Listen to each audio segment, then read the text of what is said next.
সমন্বয়কদের আটকে রেখে আন্দোলন প্রত্যাহারের ঘোষণায় বিভ্রান্ত হয়নি ছাত্র সমাজ। ৩১ জুলাই মার্চ ফর জাস্টিস পালন করতে রাজপথে নামেন তারা। পথে পথে পুলিশি বাধায় এদিন আবারও উত্তাল হয়ে ওঠে গোটা দেশ। গণগ্রেফতার, হতাহতের ঘটনার বিচার, সমন্বয়কদের মুক্তি সহ ৯ দফা পূরণে একের পর এক কর্মসূচি দিয়ে সারা দেশকে একত্রিত করেন বৈষম্য বিরোধী আন্দোলনের বাকি সমন্বয়করা। মার্চ ফর জাস্টিসকে কেন্দ্র করে ঘটে যাওয়া ঘটনার বিস্তারিত আরও জানব নাজমুস সালেহির প্রতিবেদনে।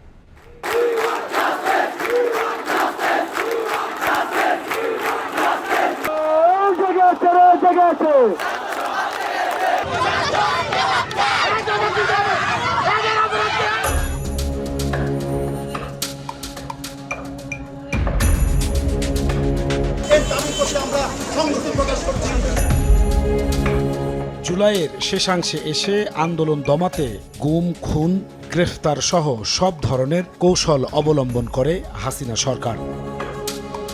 যার অংশ হিসেবে আন্দোলনের সম্মুখ সারির সমন্বয়কদের জিম্মি করে আন্দোলন প্রত্যাহারের ঘোষণাও দেওয়ানো হয়, কিন্তু তাতে বিভ্রান্ত হননি ২৪-এর গণ অভ্যুত্থানকারীরা।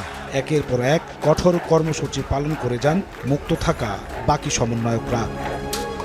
এমন পরিস্থিতিতে সকল শ্রেণী পেশার মানুষকে সংযুক্ত করার লক্ষ্যে বিক্ষোভের পরিবর্তে যাতে সবাই অংশ নিতে পারে এমন কর্মসূচির কথা ভাবছিলেন ফ্যাসিবাদ বিরোধী ছাত্রনেতারা। তখন আমাদের মনে হয়েছিল যে এই আন্দোলনে ছাত্র জনতা তো ভূমিকা রাখছেই, একই সাথে আইনজীবী, পেশাজীবী বা সাংবাদিকরা যদি আরেকটু বেশি ভূমিকা রাখতে পারে তাহলে আমরা গুরুত্বপূর্ণ মনে করব।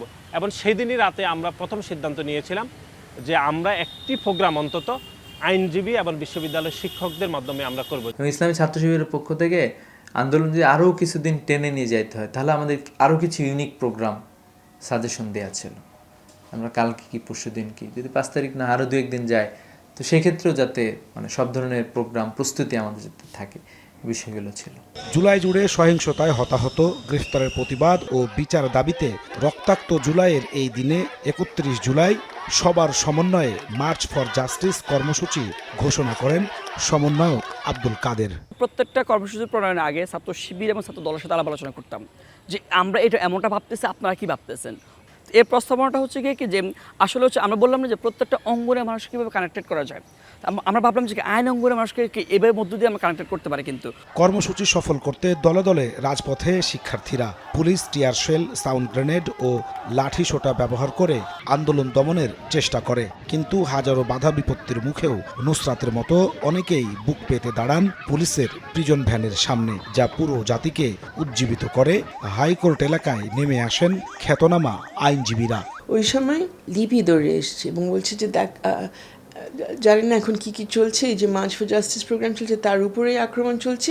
এখান থেকে ওই বাচ্চাদেরকে ধরে নিয়ে যাওয়ার চেষ্টা করছে। আমরা দৌড়ে যাই ছাত্রদেরকে, যখন পুলিশ ওদেরকে একদম আটকে ধরে নিয়ে যাচ্ছে ওখান থেকে। অন্য ছাত্রছাত্রীরা তো ওখানে রেজিস্ট্যান্সটা দিয়েছে, কিন্তু আইনজীবীরাও তাদের পাশে ছিল। ৩১ জুলাই আন্দোলনের সময় সরাসরি গুলি না করার রিটের শুনানি ও আদেশের দিন ধার্য থাকলেও এক বিচারপতি অসুস্থ থাকায় ঝুলে যায় রিটের শুনানি। এদিকে সহিংসতায় শিশুদের মৃত্যুর ঘটনায় বিচার বিভাগীয় তদন্ত চেয়ে রিট করা হয় জুলাইয়ের ৩১ তারিখ। উত্তাল জুলাইয়ের প্রতিটি দিনই আন্দোলনে রাজপথে নেমে আসছিল সকল শ্রেণী পেশার মানুষ, বাকি ছিল দেশের আইনজীবীরা। ৩১ জুলাই মার্চ ফর জাস্টিস কর্মসূচিতে এই হাইকোর্ট প্রাঙ্গণে নেমে আসেন দেশের খ্যাতিমান আইনজীবীরা। ফলে নতুন করে গতি পায় ফ্যাসিবাদ বিরোধী আন্দোলন। নাজমুস সালেহি, সময় সংবাদ, ঢাকা।